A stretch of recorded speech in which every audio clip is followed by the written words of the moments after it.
ভালোবাসতে পারে, আবার প্রিয়জন হিসাবে তাকে আপন করে নিতে পারে। শিক্ষা জীবন পেরিয়েও শিক্ষার্থীদের জীবনে কিছু শিক্ষকের প্রভাব থেকে যায় অবচেতনভাবে।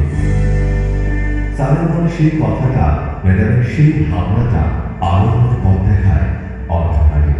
বন্ধুর মতো সঙ্গে থাকে বিশ্বাস হয়ে চলার পথ মসৃণ করতে কি এক অদ্ভুত নিঃস্বার্থ আবেগে বিস্ময়কর গল্প লিখে যান সেই শিক্ষকেরা।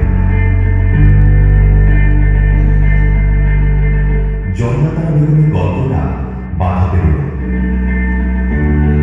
স্কুলের শিক্ষক তিনি, আবার ছুটির ঘন্টা বাজাতে হতে যত ঝড় আসুক বর্ষিয়ার বৃক্ষের মতো তিনি আগলে রাখেন স্কুলটা। সর্বসাকুল্যে মাসিক 500 টাকা দিতেন শিক্ষকেরা।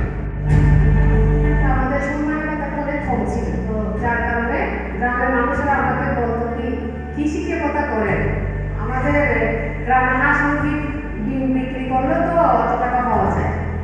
তো এরপরও আমি পুরা কানে নিয়ে শিক্ষকতা পেশা আগে করে রাখছি।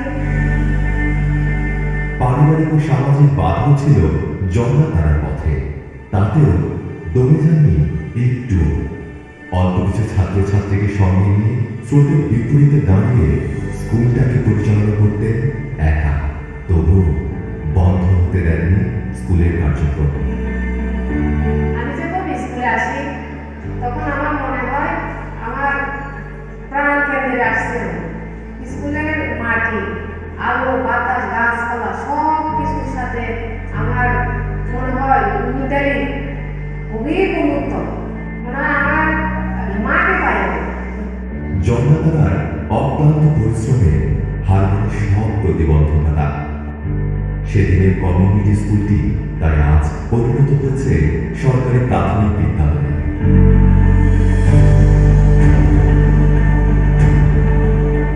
শিক্ষার বিস্তার আর শিক্ষার মান নিয়ে ভাবেন আরেক শিক্ষক দীপেন্দ্রচন্দ্র ভট্টাচার্য। তার গল্পটা তার সুযোগ্য উত্তরাধিকার করা।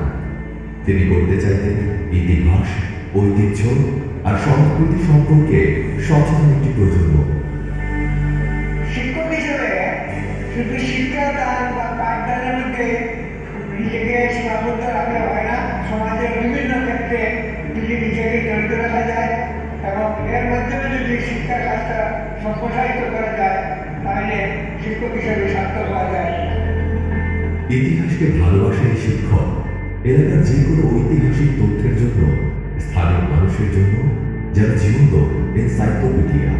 তিনি বিশ্বাস করেন শিক্ষাকে কাজে লাগাতে প্রয়োজন বুদ্ধিবৃত্তিক চর্চায় উদ্বুদ্ধ জাতি, আর সে লক্ষ্যে অনুপ্রেরণা দিতেন নিজের উদাহরণ সৃষ্টি করে।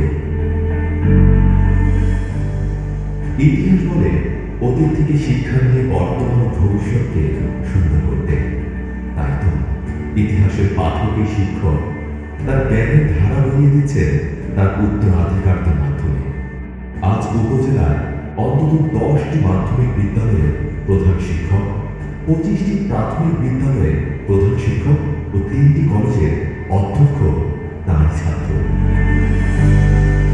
আর শিক্ষক নুরুল ইসলাম হতে চাইলে প্রান্তিক এক অঞ্চলে শিক্ষার্থীদের কাছে প্রযুক্তি পথিকৃৎ।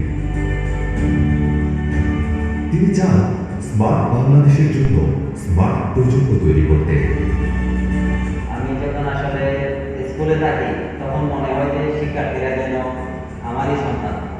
আমি তাদেরকে এমনভাবে পাঠ দিই যাতে স্মার্ট বাংলাদেশের জন্য তারা নাগরিক হয়ে গড়ে উঠতে পারে। ক্লাসের পাঠদানকে যুগোপযোগী ও আধুনিক করতে, শিক্ষার্থীদের প্রযুক্তির নানা দিক সম্পর্কে আগ্রহী করতে ক্লাসে তিনি ঘটান প্রযুক্তির প্রয়োগ। পাঠদানকে করে তোলেন ভীষণ আনন্দে।